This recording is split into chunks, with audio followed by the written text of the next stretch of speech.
Olá, pessoal. Bom dia. Mais uma vez com o nosso Café com a Bracopel. Hoje com a galera já em peso aí, já chegando. Temos a turma toda nos acompanhando. Meu amigo Deoclir, lá do sul, deve estar frio pra caramba por aí. Sueda, Juliano Bispo, Marcelo Bisatti, daqui do litoral de São Paulo, Marco Oliveira, lá de Brasília, meu amigo Pascoal, que não perde um, Raimundo Nonato, que está sempre por aí também, e a galera que já chegou. Sejam bem-vindos, sempre bom encontrá-los para esse Café com a Bracopel. É um momento gostoso, no sabadão de manhã, onde a gente bate um papo, conta história, fala de segurança com eletricidade, e a gente aproveita para rever os amigos, mesmo que virtualmente.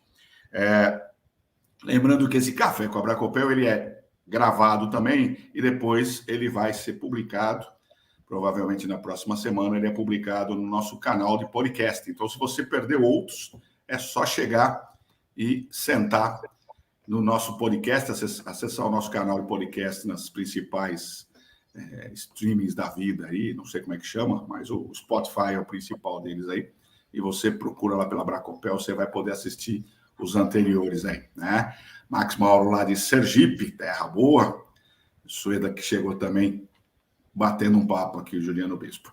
Hoje eu estou com um convidado especial aqui. A gente já se conhece há algum tempo virtualmente, já trocou algumas mensagens e eu tive a oportunidade de conhecê-lo pessoalmente na semana passada no Rio de Janeiro. E a gente já estava ali alinhando um tempo e agora deu certo do Roberto chegar com a gente aqui para bater um papo, contar um pouquinho da experiência dele, contar umas histórias de vida, né? E falar um pouquinho de uma forma que ele entende que o treinamento precisa ser feito, qual é o envolvimento de todo mundo. Então, bom dia, Roberto. A gente estava falando dos bastidores, mas bom dia de novo, agora bom dia para todo mundo. Quem é Roberto Assaif?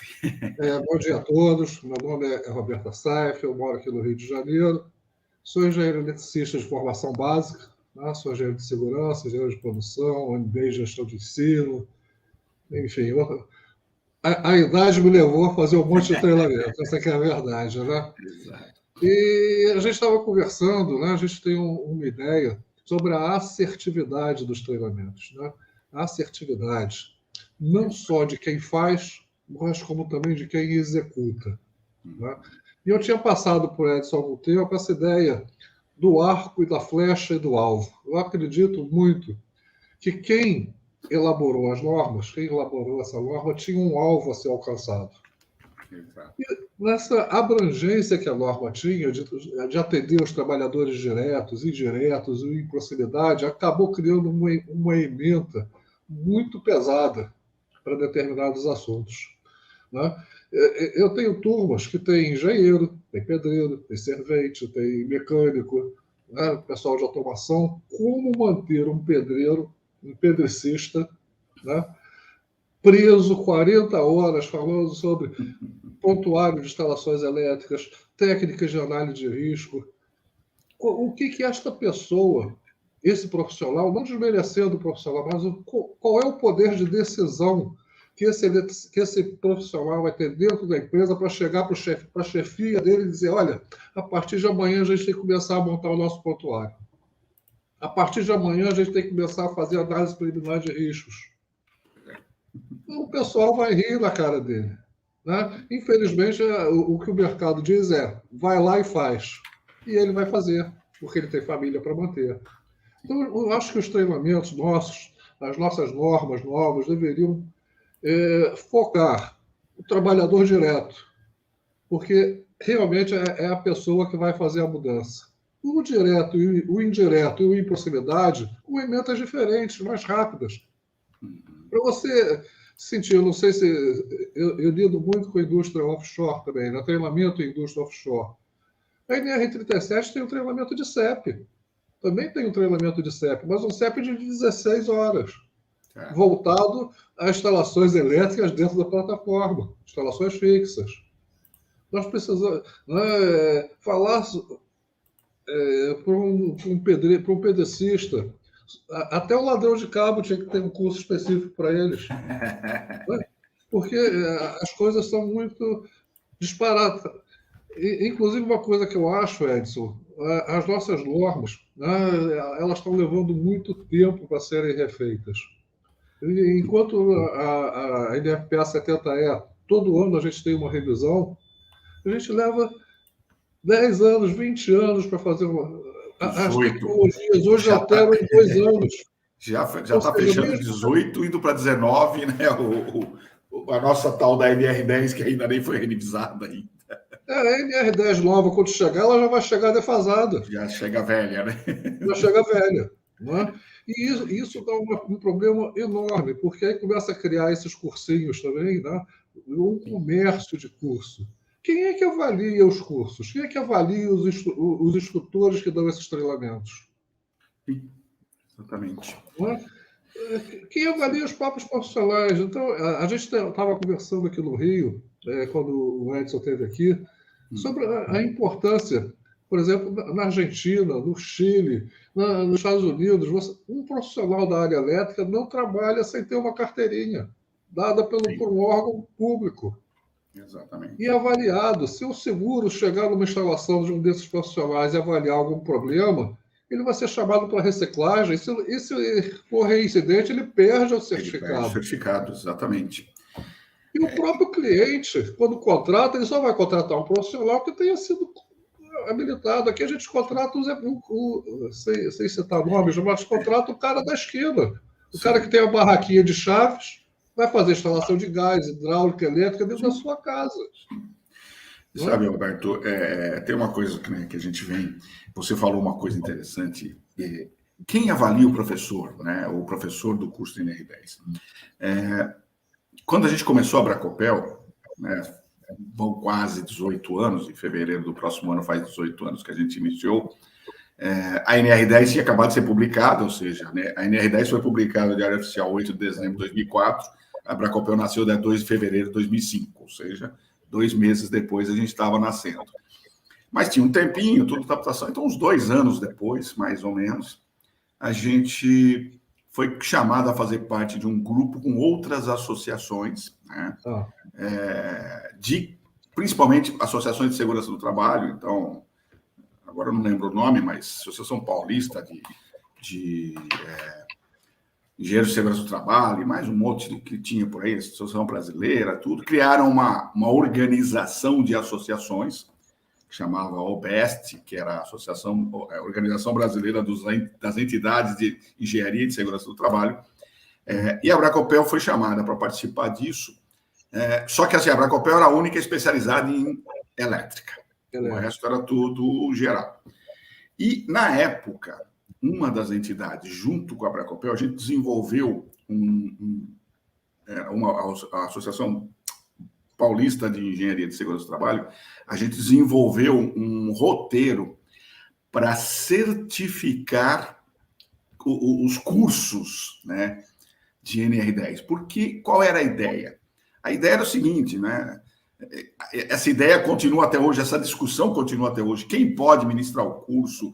Como é que tem que ser o curso? Aonde tem que ser o curso? Né? Então, naquela época, ainda com o conceito todo de 40 horas, né, antes, que ainda está vigente, apesar, né, o teu conceito é importante a gente rever, mas ainda está vigente a história das 40 horas, era quem pode? Qual é a empresa que pode fazer isso, ou quem é a entidade? Então, tinha uma série de requisitos, o profissional tem que ter, sei lá, 2 anos, 3 anos de treinamento, a empresa tem que estar constituída, ou seja, não era qualquer um que levanta de manhã cedo e fala assim, vou virar instrutor de NR10, pega uma apostilinha, senta na frente do pessoal, manda os caras fazer uma meia dos exercícios, depois fala assim, ó, tá aí, tá certificado. Entendeu? Que é o que está acontecendo.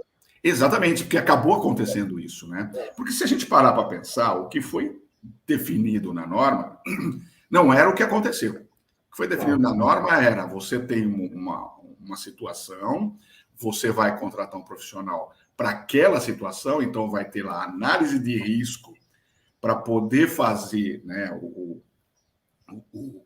compor o curso, e aí você vai apresentar aquilo. Né? Então, sei lá, você tá numa empresa, eu estava citando com você sobre um prédio que eu estava agora essa semana, você falou de outros aí de certificação LEED. você vai ter uma equipe trabalhando. Eu estava hoje com uma equipe de 6 pessoas, né? Eu e mais 5 pessoas. Então, a gente estava sentado lá trabalhando, fazendo comissionamento de quadro, papá. O que eu preciso fazer? Então, peraí, esses caras têm que ter uma determinada situação, nós precisamos avaliar, né, os riscos, nós precisamos fazer um curso que seja adequado para aquela situação. Era um prédio comercial que vai ser ocupado por algumas empresas comerciais. Então, é diferente de, por exemplo, eu ir numa indústria, ou ir numa Petrobras, ou ir numa Vale, ou ir numa indústria mecânica da esquina, entendeu? Tem todo um conceito e que as pessoas não levam em consideração. É o que a gente falou um pouquinho antes, né? Nós vivemos hoje no mundo da segurança, no mundo do faz de conta, né? De conta. Você faz de conta que você fez um curso, o cara faz de conta que te entregou um documento, você faz de conta que entregou o documento para a empresa que vai te contratar, a empresa faz de conta que aceitou, né? Ou seja, mas no final das contas, o que vai ser... Aí vem até o tema básico, Edson. Vem aquele tema básico, né? Porque quem manda essas pessoas fazerem treinamento não entende por que estão mandando. Sim. E o cara que vai também não sabe por que está lá. Né? A NR10 é uma norma de gestão que não treina gestores. Exatamente. É isso que você falou, né? Então, é isso que agora que entra a história, não a flecha, né? Mas sim treinar o arco, né? O arco. Treinar o arqueiro. Exatamente. Porque se eu não treino o arqueiro, a flecha não sabe para onde vai. Ela pode até saber que ela tem que ir atingir o alvo. Mas se ela não for direcionada, se ela não for bem atirada, ela não atinge. Exatamente. Então, esse é o grande passo, né? Eu acho que esse grande passo veio na inércia da renovação da norma. Na inércia. Né? As inovações, aquilo que a gente vem constatando no campo, não entram imediatamente na norma, então não realimentam. Não. Isso permite que um monte de picareta entre no mercado. Pois é. E aí, né, Roberto, entra o mundo um pouquinho mais complexo, que é a história do curso EAD. Eu não sou contra o curso EAD. Também não. Mas existe uma regra. Exatamente. A NR1 tem uma regra. Tem que ter uma regra, porque senão, cara, você não vai ter... Você não vai direcionar essa flecha. Você vai só jogar uma flecha, entendeu? Jogar uma flecha. Se você reparar, nenhum curso EAD no Brasil fala sobre o que está descrito na NR1 sobre treinamento em EAD, porque não interessa aos treinamentos isso. Não é? O que a NR1 fala sobre a questão de curso EAD? Primeiro, a análise do projeto pedagógico. Qual empresa faz análise de projeto pedagógico de curso? Nada. Segundo, ela precisa disponibilizar sala e horário. O treinamento, telecurso segundo grau. Né? Como é que o telecurso funcionava? Né? Você tinha a transmissão, uma sala, um horário, tudo reservado. Ele fala isso. O pessoal precisa entender qual é a diferença entre o curso válido e o curso reconhecido. Exatamente. Porque você tem um código, um QR Code no seu certificado para dizer que você fez o treinamento em determinada escola, isso não significa nada. Isso só serve para o controle lá de administrativo da escola. Para o acervo da escola, para ver se você não fez se você não, como é que fala, pirateou o seu certificado, só isso. Eu dou um exemplo em sala, né? Eu falo assim, uma das coisas das quais eu não me orgulho muito na vida é ser sócio do Flamengo. Eu sou sócio do Flamengo. Certo. Se eu chegar lá na porta do Náutico em Recife com a carteirinha do Flamengo, poxa, você é sócio do Flamengo, mas você não pode entrar. Exatamente. Que é diferente da carteira de motorista. Pois é. Né? Sim. E juridicamente, um certificado de NR10 tem o mesmo princípio jurídico da carteira de motorista. Você é treinado para aquela atividade naquele local de trabalho. Né? Inclusive, a norma fala, né? A certificação é válida para o que foi certificado, né? Ou alguma coisa desse tipo. Então, são coisas de interpretação, né, Roberto? Que eu acho que é isso que a gente precisa trazer. E por isso que a gente já tinha conversado lá atrás e graças a Deus deu certo de a gente vir discutir, né? Eu estou vendo o pessoal aqui comentando tudo. Mas, assim, você tem toda a razão. É a primeira vez que eu participo aqui, eu não sei, eu não estou vendo chat nenhum aqui. Você não tá, do teu lado direito tem comentários. Se você clicar em comentários, ele vai aparecer o chat ali. Você consegue ver, você não consegue falar. Você consegue ler. Você não consegue... É um problema de interface entre a cadeira e o teclado. Não, tranquilo. Eu sei fazer isso porque eu estou com esse sisteminha já há uns 2 anos. Mas ele é complicado mesmo. Mas eu acho assim, a gente tem uma discussão, e o que você traz é crucial para a gente entender o treinamento, né? O treinamento, ele precisa conduzir o profissional, vamos falar nesse caso, para atingir o alvo. E quem conduz o profissional para atingir o alvo não é o instrutor que está ali somente, não é o gestor que tirou o papel lá, não é o gestor que emitiu o papel, não é a empresa... É todo um contexto, né? A gente estava falando ali, você tem o RH, você tem o... É uma equipe de Fórmula 1. Exatamente. Se não funcionar direito, tchau.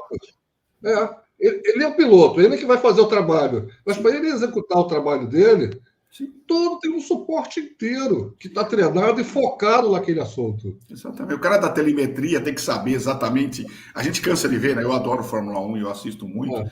A gente cansa de ver o cara falando assim: ó, diminui a pressão em tal lugar, economiza teu pneu porque a curva X você está gastando mais pneu, ou não sei o quê, entendeu? Ou seja, é um conjunto de coisas que o cara tem que fazer. E quando o cara para trocar o pneu, os caras têm que estar 100% sincronizados.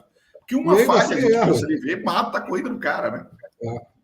Então, e ainda sem erro. Com todo o treino, com toda a ideia, com todo o foco, ainda cometem erros.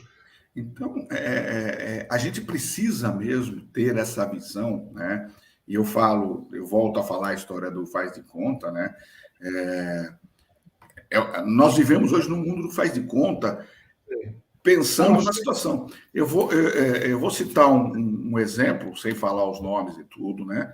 Mas já aconteceu de, por urgência de entrega de um determinado serviço, um dos colaboradores que trabalhou comigo estar com um documento NR10 vencido, né? Porque ele não tinha prestado serviço nos 2 meses, e aí venceu, nós vacilamos todos. Só que eu tinha que botar o cara na obra, porque não tinha jeito, ele tinha que fazer, os caras tinham um prazo, tinha 1 semana para terminar o serviço. E aí mandei, né? Ele foi para a obra, me mandaram um comunicado dizendo que estava vencido, mas ele trabalhou a semana inteira, entendeu?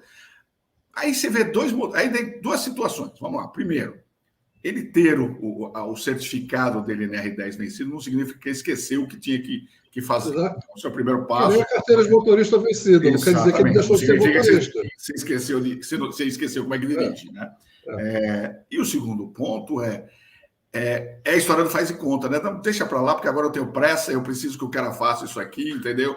E acabou. Então, são coisas que a gente tem que ter hoje como meta, né? De entender todo o contexto do que nós estamos fazendo. Eu já citei isso em outros casos, eu vou deixar assim comentar daqui a pouquinho, mas já citei em outras oportunidades de uma situação que eu fui prestar serviço de qualidade de energia, eu instalo o equipamento, eu normalmente no meu orçamento eu coloco que eu preciso de um profissional capacitado e autorizado, termo que ninguém usa. Tá? Mas eu coloco isso no meu orçamento.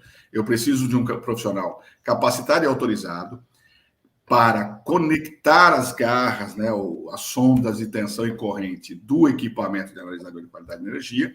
Eu faço a conexão, eu faço a parametrização, aperto o botão para grapar e vou embora. Depois de um tempo eu volto, o profissional vai lá, desconecta, eu salvo, venho para minha casa ou para o meu escritório, coloco descarrego e vou fazer análise de qualidade de energia. Quando eu mandei o orçamento, me mandaram de volta uma lista de documentos. Eu sabia que era uma subestação que eu ia fazer a medição, né? Então, saída do transformador. Ok. Lista de documentos. Certificado de NR35, certificado de NR33, certificado de NR10. Aí eu respondi para eles, primeiro passo, se a subestação é espaço confinado, eu não vou fazer ligação do meu equipamento, porque eu estou conectando garras. Se o ambiente trabalho em altura, também não vou, porque a subestação. Se vocês estão considerando a subestação, o transformador pendurado no poste, eu não vou lá. Falei, então, esses dois eu não vou colocar. Né? Aí pediram lá uma série de coisas, eletrocardiograma, eletroencefalograma, ASO com não sei o quê, blá, blá, blá, blá, blá. Aí eu falei, cara, eu vou chegar na frente do transformador a 2 metros dele, vou ficar aqui, vou esperar o menino colocar, o profissional lá colocar os gás, vou pegar meu equipamento, devidamente, né, com luva, com capacete, com óculos, com viseira, com minha roupa FR, vou parametrizar, apertar o botão e vou embora. Eu não vou interagir na instalação elétrica, não vou fazer isso. E aí foi uma discussão, porque no primeiro momento eu respondi dizendo, eu não vou te entregar isso. E aí a pessoa me respondeu, né, que aí era uma auxiliar da área de segurança, respondeu, mas isso é o regulamento da empresa. Eu falei, problema de vocês. Eu não vou prestar serviço para vocês, então, desse jeito. E aí vem o famoso, não, vem aqui que a gente vê. A gente dá um jeito, E aí eu cheguei lá, o profissional da área de segurança não saiu da cadeira, para não falar, não tirou a bunda da cadeira, né? Não saiu da cadeira para ir fazer análise de risco. Ele sentou lá e ele abriu um formulário e falou assim, você vai trabalhar com o quê? Qual o EPI que você vai usar? Quer dizer, eu tive que definir todo o trabalho, e o cara deveria estar junto comigo, né? Fazendo análise de risco, e depois voltaríamos para o trabalho, ele faria uma APR, eu assinaria, ele faria uma lista de EPIs, eu assinaria, pronto. Não, foi do contrário. Eu defini, sentado na mesa, do lado da mesa dele, ele me deu o documento, eu assinei, e aí fui para campo fazer a instalação. Você tem que adivinhar quais riscos você vai ser exposto. Exatamente, porque quando eles me pediram uma lista de EPI, eu mandei de volta para não ter bola de cristal, porque eu só defino o EPI depois da análise de risco. Se eu não tiver.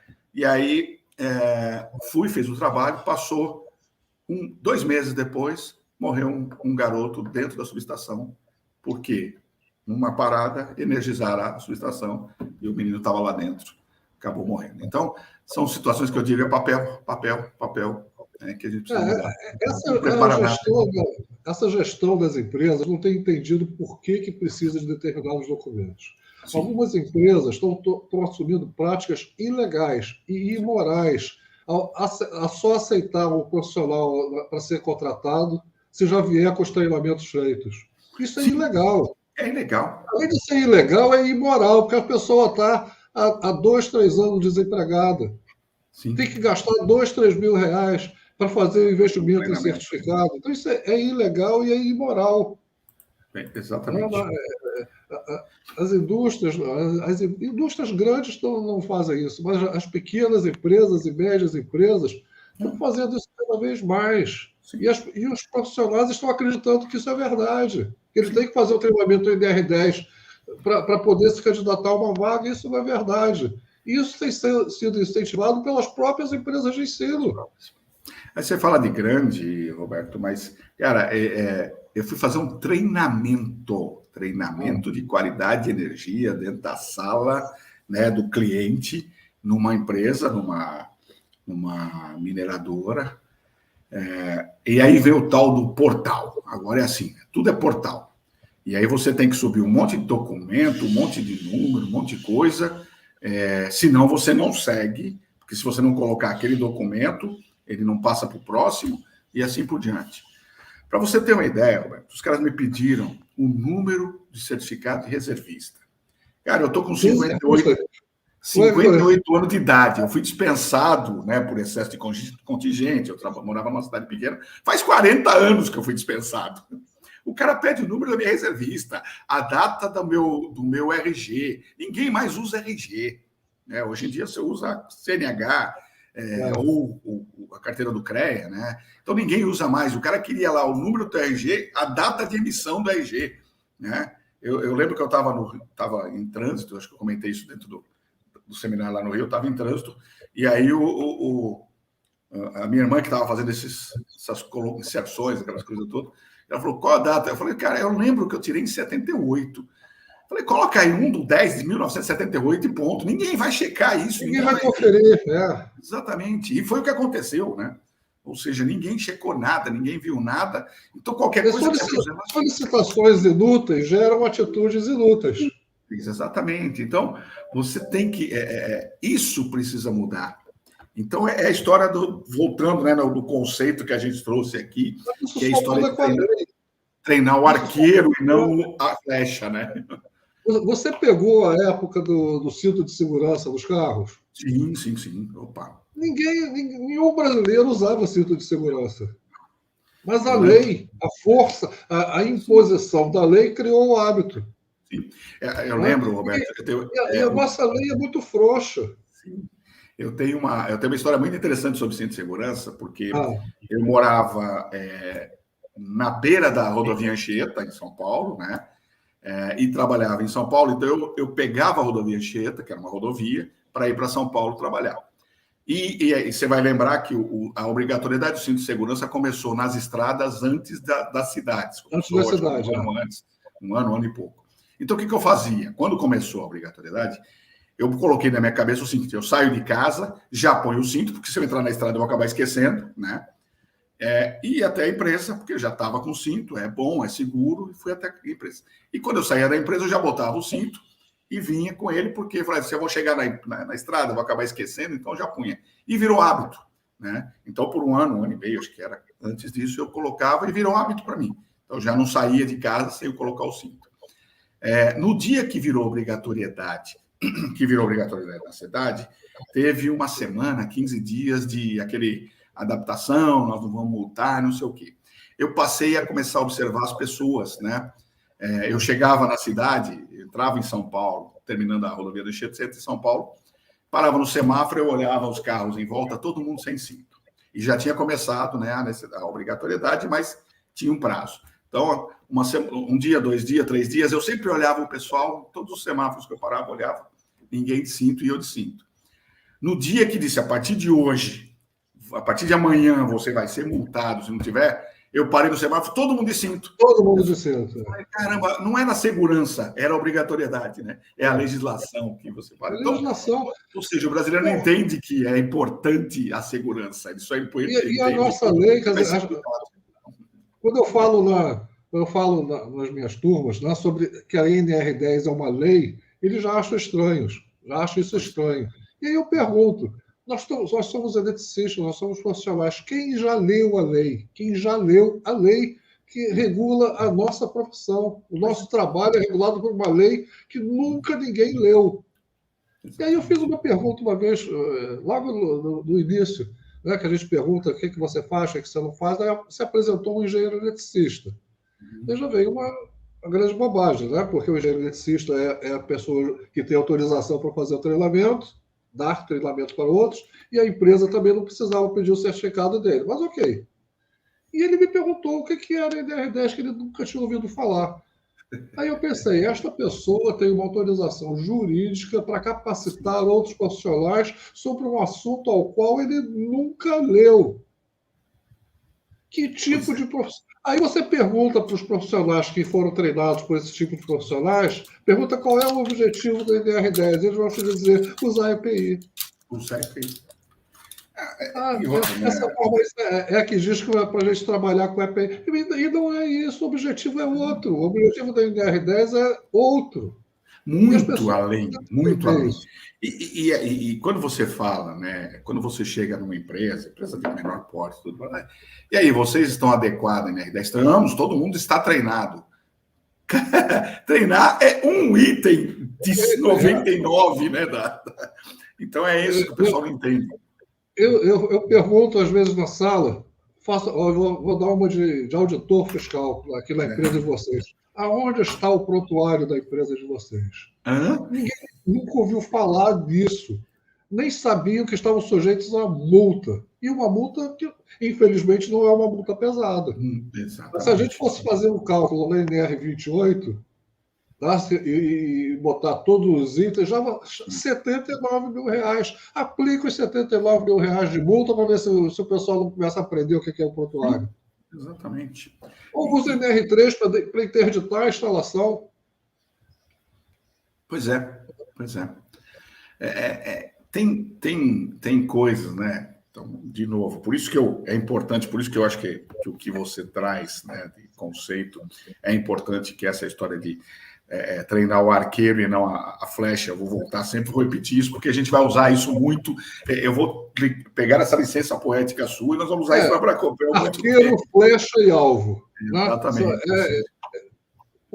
Para se conseguir atingir o alvo, os três precisam estar alinhados. Exatamente. O arqueiro, a flecha e o alvo. Exatamente. Quem determina o alvo são as normas, é a lei. E essa lei precisa estar alinhada. Ela não pode levar 20 anos para ser revalidada. Ela tinha que ser mais rápida, mais ágil, acompanhar o mercado. Exatamente. Evitar que surjam esses oportunistas, porque esse gap de 20 anos é que gerou esses oportunismos todos. Sim. Mas, por outro lado, também, né, Alberto, o próprio mercado não se regularizou e deixou, né? A norma vai ser revisada agora, depois de 20 anos, mas ela não vai ajudar isso, tá? Pelo menos não vai chegar velha.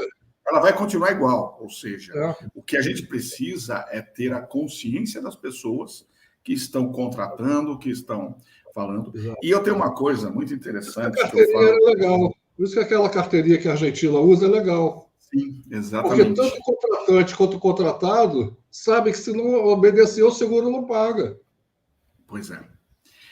E você sabe, tem uma coisa interessante. Eu tenho falado muito, né, sobre a conscientização das pessoas de buscar o melhor, né? E a gente fala sobre essa situação que você está falando, né? Eu preciso alinhar as coisas, mas o brasileiro, começa, né, pelo profissional eletricista, ou eletricista de fato, que ele não é uma profissão. Começa com o eletricista, o pica-fio. Até os eletricistas, né? Eu tenho alguns amigos que estão aqui, o Fernando, que está sempre com a gente aqui, lá em Carangola, sempre participando. O Fernando fala, né? Ele é eletricista, teve muito tempo. Mas a profissão dele, o eletricista não é uma profissão, é uma ocupação. Então já começa que você não regulamenta o cara que faz tudo funcionar. Já começa por aí, né? Porque se ele não colocar as coisas direito, não vai funcionar. Isso não tem que comparar preço de serviço também, né? Exatamente. O Zé Faísca vai dar um preço que o eletricista não pode dar. Exato, já começa por aí todo o processo. Aí você sobe para os profissionais, técnico, engenheiro, que tem o CRT hoje, que tem o CREA também, mas você não consegue ter um exercício da profissão de forma avaliada. Então, qualquer um que se forma sai para fazer qualquer coisa hoje e vai dando aí hoje as brigas entre CRT, CREA, CAL e Companhia Limitada, quem pode fazer, quem não pode fazer. No meu modo de ver, a questão não é como ele se formou, mas sim como eles aplicam a norma. Pois é.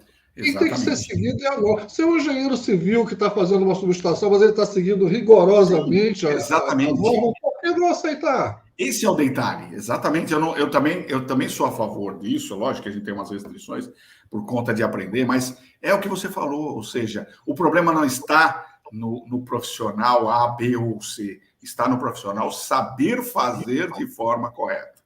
Então, esse é o grande detalhe. Eu vivo discutindo. Na escola, Edson, o nosso eletricista na escola está sendo direcionado a instalar chuveiro elétrico e ar-condicionado e ventilador de parede. No mundo inteiro, o eletricista tem outro tipo de preocupação, com domótica, energia armazenada, geração distribuída. Né? Os eletricistas no mundo inteiro estão se focando em outras coisas e as nossas escolas formam profissionais para instalar chuveiro elétrico. Chuveiro elétrico é uma invenção brasileira. E misturar água, energia e pessoas no mesmo lugar tinha que ser coisas brasileiras. Tinha que ser, né? O meu amigo, o Hilton, que é um amigo nosso lá, o Hilton Moreno, muitos anos, ele dizia que você não toma banho de água, você toma banho de elétrons, né? Elétrons, que é um perigo. Mas é complicado. Deixa eu trazer alguns comentários aqui dos colegas. O Fernando falou: eu fui pedir a ligação do padrão de entrada de energia e a atendente me pediu até a certidão de casamento. Certidão de casamento. É mais ou menos isso, né? O Everton aqui falou: bom dia. Na verdade, usam por meio da multa exatamente isso, infelizmente é verdade. Os EPIs e outras coisas. Isso é um ponto também que a gente fala, né? Aqui o Fernando ainda fala assim: leis são severas depois que acontece o pior, Só depois de ser um acidente fatal que as leis são veneradas. Exatamente isso. São coisas que a gente traz aí. Quem que falou isso, Edson? O Fernando. Acho que foi o Fernando. Fernando. Olha só, estava conversando com o Edson antes. Em 2004, eu fiz parte de um projeto, quando foi lançada a NR10, que era a certificação de LEED. Né?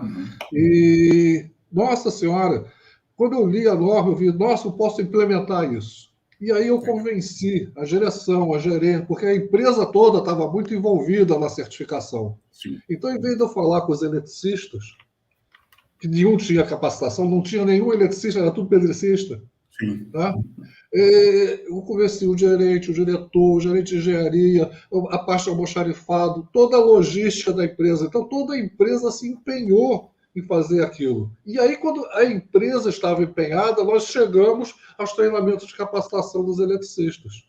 E eles se envolveram. E eu fiquei tão feliz. No início desse ano, logo depois da pandemia, me chamaram para ir fazer um serviço lá nessa empresa, e pessoas que eu nunca tinha visto na vida estavam fazendo exatamente as etapas que eu tinha descrito há 20 anos atrás. Porque a gestão da empresa estava envolvida. E quando a gestão da empresa está envolvida, não adianta, a flecha vai atingir o alvo. Você tem um alvo aí atrás do seu alvo é uma pomba da paz, não é? A pessoa, a gente atirar uma flecha exatamente ali, certeira no alvo. Exatamente. Mas só se tiver treinado. Se tiver tudo alinhado, não tem como. Tudo alinhado. Você falou uma coisa interessante da certificação LEED, e eu me lembro quando começou a certificação LEED no Brasil, mais ou menos aí há 20 e poucos anos, mais ou menos 20 anos.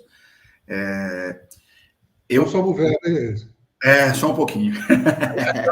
Aquela na barriga é a idade que pesou na barriga. Exatamente. E eu me lembro, eu ainda estava no Procobre, isso início dos anos 2000, 2002, 2003, mais ou menos. Por que o Procobre não evoluiu? Que era um negócio tão legal. O Procobre ficou, mas teve umas mudanças em 2005, ficou ali para o Profile. Em 2020, eles fecharam no Brasil o escritório. Infelizmente, acabaram... investimento, né? O pessoal não quis continuar com isso. Mas eu estava no Procobre e comecei a ver o LEED, e a primeira versão do LEED que eu vi não pedia absolutamente nada de elétrica. Era eficiência, era iluminação, era ar-condicionado, era não sei o quê, não sei o quê. E aí eu fui lá e disse, peraí, primeira coisa que a gente precisa fazer uma certificação da instalação elétrica. Por que não o LEED exigir a certificação da instalação elétrica? Até hoje não se exige, tem um comissionamento, mas é muito mais o lado da energia com qualidade, apresentada com eficiência, do que você ter uma certificação da instalação elétrica. Aquela época... NR10 do LEED como inovação, né? Exatamente. E o que você fez é mais ou menos um pioneirismo, porque até hoje isso não é muito pensado, né? Eu fui agora, eu atuo com qualidade de energia, e eu até estava brincando, quinta-feira eu fiz uma palestra com o pessoal do Instituto Federal de Pernambuco, lá do campus de Guaranhuns, de qualidade de energia, e eu estava dizendo para eles, faz 20 anos que eu trabalho com qualidade de energia, faz 20 anos que eu faço cursos, palestras e aplicações, faz 20 anos que eu digo, alguém tem que falar que precisa de qualidade de energia, né? E aí, na segunda-feira, eu comecei um trabalho de comissionamento de um prédio que vai, né, tá buscando a certificação LEED, e no meio da semana eu fiz uma reunião com o gerente lá, e ele falou para mim assim, Edson, eu preciso entregar para o meu cliente num determinado andar, que é o que a gente estava fechando lá, que é um cliente que vai ocupar um andar de um prédio lá, e ele falou, eu preciso entregar para o cliente uma energia de qualidade. Eu falei, cara, eu tive orgasmo, porque depois de 20 anos batalhando, alguém falou isso para mim, eu preciso entregar uma energia de qualidade. Falei, então, é isso, né? O dia que a gente chegar lá e falar assim, olha, eu preciso entregar uma instalação elétrica correta, bem feita e certificada, eu vou ter um segundo, né? Porque, porra, cara, eu vou ter outros, né? Outros orgasmos brincando. Mas é isso, cara. Ninguém fala de instalação elétrica. Nós temos a técnica, nós temos a tecnologia, nós temos o conhecimento, nós não temos gente que conheça. Pois é, e que exija. Que exige. Mas a gente está falando do poder de decisão, gente com decisão. É o cara, é o arqueiro que está ali olhando e fala, cara, eu preciso, o alvo está lá, a flecha está aqui, eu preciso posicionar ela. E como é que eu vou chegar lá? Posicionando corretamente, exigindo uma certificação da instalação elétrica, exigindo, né, a qualidade de energia, verificando se todos os processos estão ok, se os caras que estão trabalhando... Os procedimentos, quais são as empresas que têm procedimentos para entregar na OS para o eletricista? Dentro da ordem de serviço, dizer quais são os procedimentos técnicos que tem que ser. Vai botar a EPI. Não tem, exatamente. Vai botar só as EPIs. Aí, por isso que o cara chega no treinamento de NR10 e diz que o objetivo do NR10 é usar a EPI. Sim. E aí, Roberto, outra coisa que eu ia comentar, né?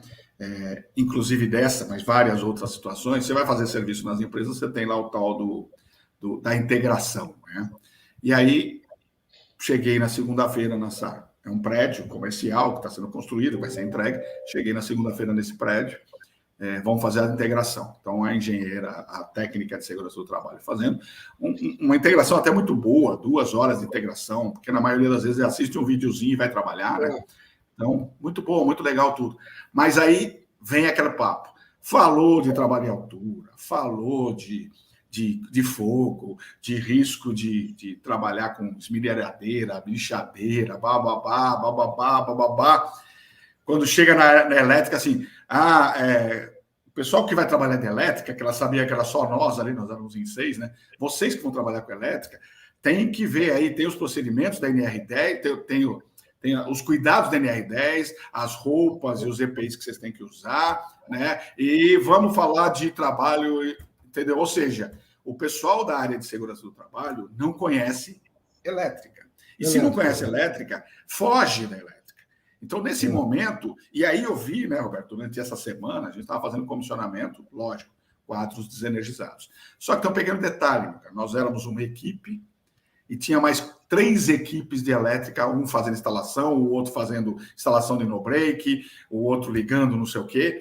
E era um desespero, porque tinha um cara lá, que era o coordenador da obra, que tinha os conhecimentos para ligar um circuito, desligar outro circuito, não sei o quê. E chegou um determinado momento, a gente estava fazendo torqueamento de uns barramentos, né? E aí eu escutei o cara falar, eu vou ligar aqui o no-break, eu saí e fui atrás dele. Eu falei, cara, pelo amor de Deus, o meu funcionário está pendurado no barramento. Ele falou, não, eu não vou ligar aquele. Entendeu? Mas assim, não tinha um intertravamento, um travamento. Nossa, como é que você vai explicar para um cara desse que a bateria é uma área classificada? Pois é. A bateria explode. Todo mundo para lá e para cá, né? Os outros 30 caras trabalhando, o outro esmerilhando, o outro cortando pedaço, instalando barramento. Quer dizer, a solução é possível, Edson. Olha só, se a gente for. Vamos mudar de indústria. Vamos passar para a indústria offshore. Tá? Você não escuta falar de eletricista ter sido levar choque a bordo. Não escuta. Pois é. Qual é a diferença? Procedimentos. É uma indústria. Tá? Ok, área explosiva, mas o sistema elétrico é o mesmo, gerador, distribuição, transformação, né? Cargas, o princípio é o mesmo. Só que a indústria offshore leva aquela medida de controle de seccionamento automático muito a sério. Você não tem nenhum circuito que não tenha seccionamento automático. E você falar na sala de aula, por exemplo, o eletricista que saiu da escola, que seccionamento automático não é disjuntor, ele não entende. Não, exatamente. Seccionamento automático é o DR. Pode até ser o disjuntor, mas você tem todo o estudo para fazer, né? Aí você tem que apresentar um memorial de cálculo dizendo que a prova está protegida. Então, outra situação. A primeira coisa que nós chegamos nesse prédio, ele vai ser ocupado por um laboratório, né? A primeira coisa que a gente chegou nesse prédio, abriu os quadros. Esse cara vai ter geladeira, tem um monte de geladeira, tem um monte de circuito, ok. Cadê os DR daqui? Aí eu falei, bom, precisa ver no procedimento se o cara considerou, porque a 5410 permite você não usar DR em geladeiras por conta de disparo intempestivo, coisa assim. Mas aí você vai para a cozinha, não tem DR, você vai para o banheiro, não tem DR, você vai para... Nem hoje a NR10 diz que as áreas úmidas tem que ter, não tem. Exatamente, não tem. Então, são coisas que a gente trabalha. Tem um comentário do Leandro aqui que eu vou colocar, que é importante, a gente falou. Já tive um cliente que teve o seguro negado no valor de R$100 mil por não ter a manutenção da subestação em dia. Isso. E a hora que as seguradoras e as concessionárias de energia pararem de fazer as coisas, ou seja, eu não ligo se tiver uma certificação e eu não pago se não tiver, nós não vamos ter essa mudança de cultura. Infelizmente... O que é interessante, a gestão da empresa passa para os funcionários que ela está dando uma benesse que ela está dando e dá um treinamento para o cara. E isso é uma grande mentira. Porque o custo que ela tem de treinamento, ela ganha no prêmio do seguro. Pois é. Exatamente. E não é nem só isso, né? Eu já tive com a própria seguradora várias vezes para apoiar ações nossas, desde o Procobre e agora. E o pessoal, no começo, o pessoal ia lá para a seguradora e falava assim: vamos reduzir o prêmio do seguro para instalações elétricas residenciais. Isso é besteira, porque o seguro custa R$50 por mês, R$30 por mês. Você vai reduzir para 28, não resolve nada, né? Mas eu dizia para o pessoal o seguinte: o nosso trabalho de conscientização é redução de sinistro. E um sinistro para vocês custa 100, 200, 500, 1.000, R$1 milhão. Então, se eu conseguir convencer uma pessoa a fazer uma certificação, uma verificação da instalação elétrica, ela vai ter garantia, a obra que você tem não vai ter sinistro, você não vai gastar. Mas para colocar na cabeça dessa turma de dentro da seguradora, que ele tem para ter essa visão. Porque na cabeça deles, quanto mais acidente acontece, mais eu subo o seguro, né? Então, infelizmente, são coisas que a gente tem aí. É um círculo virtuoso, né? Tem o Everton aqui solicitou para mim explicar a história da profissão e de ocupação. O eletricista, ele não é uma profissão. Se você for lá no Código de Ocupação Brasileira, ele é uma ocupação. Vocês vão lembrar, recentemente, teve lá a aprovação da empregada doméstica como profissão e blá, blá, blá, blá, blá, né? O eletricista não consegue, não teve isso ainda. Então, hoje, o eletricista não está no Código de Ocupação, mas ele não é uma profissão. Ele é uma ocupação. Então, ele não pode ter um conselho de profissional, ele não pode ter uma série de benefícios e uma série de coisas, entendeu? Então, é exatamente isso. Eu não sei os detalhes, porque a gente fez um estudo há um tempo atrás, mas eu não tenho ele na mão agora. Mas é isso. Então, o eletricista ele precisa transformar também numa profissão, por um lado, né? O segundo é ter essa história que a gente estava falando. Você ter uma certificação desse profissional, você ter uma carteirinha para ele exercer a profissão. Nos Estados Unidos, na Alemanha, acho que até na China, né? Você precisa ter uma carteirinha. Até na China, exatamente. Você tem que ter uma carteirinha para você exercer a profissão. Aqui no Brasil, você compra um alicate, uma chave de fenda e vira eletricista, né? Então, essa é a diferença aqui com a gente, tá, Everton? No canteiro de obras, basta você saber alguma coisa, basta você saber instalar uma tomada que você vira pedricista. Pois é, exatamente. Aliás, o Fernando colocou aqui, no canteiro de obras que visitei, tinha engenheiro, técnico de segurança, etc., e a eletricidade tratada com forma que eu não aceitei e saí da obra para não arrumar inimigo. É isso, Fernando. A gente tem que chegar num ponto, né? Eu sei que não é fácil para todo mundo, a história da grana lá, que você tem que pagar as contas, mas tem que chegar num momento que você fala, cara, eu não vou trabalhar nessa condição de risco, porque essa condição de risco vai me matar, ou vai matar alguém, ou vai machucar alguém. Então, a gente precisa continuar trabalhando dessa forma, né? Essa semana, Edson, eu recebi um pedido não, uma propaganda de uma empresa de um amigo meu, conhecido, tá? Bem conceituado no mercado, um bannerzinho sobre serviço. Tá. Aí eu respondi para ele, olha, só olhando esse banner, eu não te contrataria. Você está com 3 eletricistas, você está fazendo uma venda de serviço. Isso. Você está mostrando uma imagem e está querendo vender qualidade. E me bota um banner onde os seus eletricistas estão com os EPIs errados. Já começa por aí, né? E o pior é que vai ter gente que compra. Vai ter um monte. Porque não sabe, né? Várias propagandas eu tenho recebido de eletricista montando painel solar com o joelho apoiado no painel. Sim. Ou andando por cima dele, né? Já vi Andando por vários. cima, olha que absurdo. Como é que eu vou contratar uma empresa dessa? Sem um cinto de segurança, sem uma bota, algumas vezes de bermudão, camiseta, né? E sem nem nada, absolutamente nada. Então A grande questão, né, quer dizer, a gente fala muito daquelas três questões dos atos inseguros, né? O negligência, imprudência e imperícia. Mas a gente esquece de falar dois que são importantes, que é o invigiando e o iligendo, que são repassados para a empresa. Se a empresa eleger pessoas inadequadas, ela é responsável pelo acidente, ela é responsável pelo crime, é crime doloso. Exatamente. Com intenção de matar, inclusive, né? Ou seja, a gente precisa e muito focar nos treinamentos, nos instrutores, nos gestores. Eu vejo o treinamento de gestão, já que a NR10 é uma norma de gestão, não é uma norma de segurança. Exatamente. Ela é uma norma de gestão. O EPI é a última fronteira, é o último caso. Se a gente for lá pela ISO 45001, o EPI é só quando nada der certo. O EPI é o fracasso do projeto. Exatamente, é o último do último. É o fracasso. Você só usa. Né? Olha só, qual é a diferença da sua mãe na cozinha está fazendo um bolo com a batedeira e você está usando na indústria a máquina de furar? Lá você usa EPI. Por que a sua mãe não precisa usar?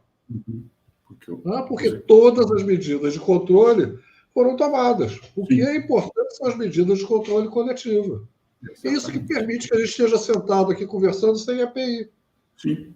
Exatamente. Nós estamos tocando um monte de coisas aqui que estão energizadas. Mas são equipamentos que foram produzidos para não oferecer risco, né? Imagina o cara que está fazendo eletrocardiograma com aquele monte de eletrodos, se ele começasse a levar choque dos eletrodos. Por que a gente tem que ter o IT médico?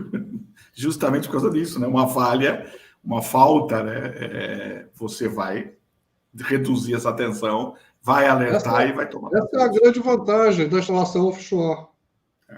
Porque todo gerador de energia offshore tem a resistência de aterramento. Tem a resistência. Ou seja, é um sistema IT. Exatamente. Que Tudo deveria até ser. Que é o melhor sistema. Porém, nunca funcionaria em aplicações gerais, né? Porque ninguém ia fazer isso, não ia fazer manutenção, e aí você teria aí, num determinado momento, virando ITT, né?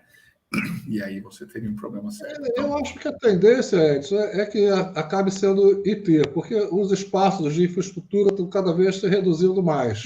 Sim. Né? Então, quando você bota a resistência de terra, você reduz o tamanho, reduz a corrente de curto-circuito, reduz o tamanho mecânico dos equipamentos, né? Sim, sim. Isso é. Mas ainda temos uma cultura para mudar aqui no Brasil de entender o que é IT, né? O meu amigo, deixa eu ver quem estava falando aqui, e falou sobre. Eu vi um aqui da panela de pressão explodindo. Só troca a válvula quando a panela explode, é verdade. Exatamente. Eu perdi aqui. Alguém falou sobre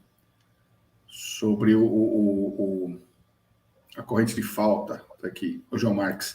O João Marques colocou, se falar em corrente de falta, não sabe nem para onde vai a coisa. Pois é, entendeu? Equipotencialização. O que é equipotencialização? Não precisa. Eu lembrei de uma fala do Cotrim, né, que dizia que o aterramento não é um sumidouro de elétron. Exatamente, ele falava isso direto. Não é um sumidouro de elétron. Não é um sumidouro. Ou seja, ele não foge, ele vai para algum lugar. Não é corrente de fogo, ele não está fugindo, ele está indo para algum lugar. Né?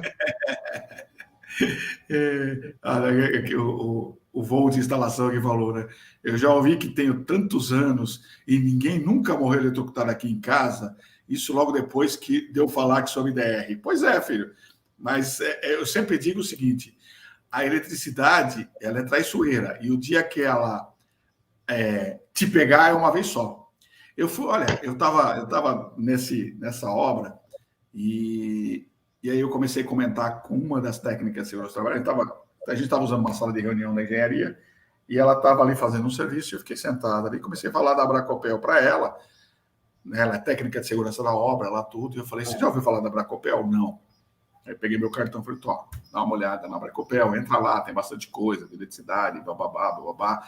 São muitos acidentes de origem elétrica, a gente edita um anuário, são mais de 600 mortes. Ela ficou olhando para minha cara e falou assim, mas onde é a maioria dos acidentes? Falei, 30% dentro de casa. Como assim dentro de casa? Falei, dentro de casa. Mas 110, 220 volts mata? 110 não mata, nós estamos em São Paulo, a maioria é 127, né? 115, 127. 110 não mata. Eu falei, quem te falou isso? Eu sempre aprendi isso. Falei, pois é. Eu já levei vários choques. Eu falei, e para sorte você está aqui sentada conversando comigo, porque vai ter uma delas que você não vai poder mais continuar conversando comigo, entendeu? Então, essa ausência de conhecimento, né, do risco elétrico leva as pessoas a... Eu acho que a própria norma incentiva esse tipo de coisa, tá? Quando ela fala que abaixo de 50 volts em corrente alternada e abaixo de 120 é uma tensão de segurança, dá falsa impressão que isso é seguro. Sim. Você pode encostar. Gente, aqueles elementos de 2,2 volts de célula de central telefônica, se você colocar no polo, aquilo mata, tem 10.000 ampere-hora com 2,2 volts. Sim, exatamente. Porque é uma relação de tensão, corrente e tempo. Né? E caminho, né, que você vai passar. Então... Eu tinha um eletricista que trabalhava no restaurante do meu pai, isso quando ele era vivo, isso era criança. Né? Isso não tem tanto tempo assim, eu estou com 68 anos, então não tem tanto tempo assim. Foi semana passada. E ele ia na geladeira, nos aparelhos, e encostava com a mão e dizia, só, Roberto, isso aqui é 220, isso aqui é 440. Sim. Esse cara, você está mexendo... Eu, com criança, 10 anos de idade, você está mexendo isso com a mão, não tem perigo nenhum, não. Morreu. Pois é. 30 anos de trabalho, morreu no último trabalho, é ótimo, né? Foi fazer um negócio desse, ele estava tomando um remédio forte, né? Estava com baixa... Morreu. Certo. Então, são coisas que a gente precisa sempre alertar, né, Alberto? E eu acho que esse é um ponto legal. Como eu te disse, né, o nosso café ele passa voando, a gente vai batendo papo e já está chegando ao nosso final aí. Mas eu acho que um ponto importante, né, que a gente quis trazer aqui, por isso que eu convidei o Roberto, quando ele trouxe essa ideia, durante uma live, acho que você comentou isso, depois você mandou um e-mail com o teu conceito. Já tem um tempo, eu tinha tentado trazer ele numa outra oportunidade, mas aí ele não recebeu o e-mail, aí depois a gente acabou alinhando para hoje. E esse conceito é muito importante que o Roberto trouxe, que é treinar o gestor, treinar o arqueiro, né, alinhar aí o arco, a flecha e acertar o alvo. A gente precisa trabalhar realmente esse assunto de uma forma mais abrangente. Todos têm responsabilidades específicas. Né? O alvo pela normatização, as flechas por nós, profissionais, e o arqueiro pelos gestores. Todos eles precisam ser tratados diferentemente, eles não podem estar na mesma panela, eles não podem estar na mesma sopa. Exatamente. E tem que ser tratado mesmo com informações corretas, ou seja, as pessoas têm que começar, e eu vivo dizendo, e vou voltar a repetir, todo mundo já está cansado de ouvir eu falar isso, nós precisamos parar de pedir papel, nós precisamos pedir atitude. Né? Papel é legal, é bacana, mas ajuda um pouquinho o advogado lá na frente para poder ganhar a causa depois da besteira acontecida. Depois que você está morto, né? Depois que você morreu, alguém vai ganhar a causa, né? Ou a sua família, ou a empresa que te colocou em risco, só por causa disso. Então, não resolve e não diminui os acidentes. A gente precisa mudar isso, ok? Deixa eu ver aqui, o pessoal falou. Obrigado pelo convite. Legal, e eu quero te agradecer, Alberto. Então, foi um prazer te receber para tomar esse cafezinho que é uma delícia nossa aqui. Seja sempre bem-vindo. Né? A gente vai ter outras oportunidades, vamos trazer isso. Tivemos um público muito bom agora pela manhã. Obrigado a vocês que nos prestigiaram aí também pela essa manhã, foi muito bacana. E, Roberto, estamos juntos, meu caro. Vamos brigar aí, vamos trazer esse conceito para a Bracopel, a gente vai levar isso para frente. Carteirinha para todo mundo. Carteirinha para todo mundo, certamente. Certificação da instalação elétrica é outra briga que a gente tem, ou seja, nós vamos chegar lá um dia. Um dia a gente vai chegar a sentar falar Bracopel. O Robert Lambert, lá da Universidade de Florianópolis, já Santa Catarina, já tem um modelo de certificação há décadas. Pois é, pois é. Temos... não sai do papel. Pois é, então, hoje a portaria 51 do Inmetro sobre certificação da instalação elétrica, que é voluntária, ela está pronta desde 2010, 11, alguma coisa assim. Quer dizer, nós temos essa briga aí, mas nós vamos retomar, nós vamos conversar. A Bracopel hoje... são os médicos sem fronteira. Pois é, exatamente. Nós vamos chegar lá. Roberto, muito obrigado. Grande abraço, bom fim de semana para você aí. Para vocês também. Obrigado por todos, pela paciência, pelo convite. Muito obrigado. E para vocês que estão nos assistindo ao vivo, um bom fim de semana para todo mundo. Para você que está assistindo depois que está gravado ou está nos ouvindo no podcast. E votem bem amanhã. Como é que é? Votar bem amanhã. Exatamente. Quem está ao vivo aqui ou ainda assistindo antes da eleição, votem bem, com consciência, prestem atenção no que vocês estão trazendo, né, para gerenciar esse país, porque já não está fácil. Se a gente votar errado, vai ficar muito difícil. Legal? Um grande abraço para todo mundo, um bom fim de semana para vocês e até a próxima oportunidade. Valeu, galera. Até mais. Tchau, tchau.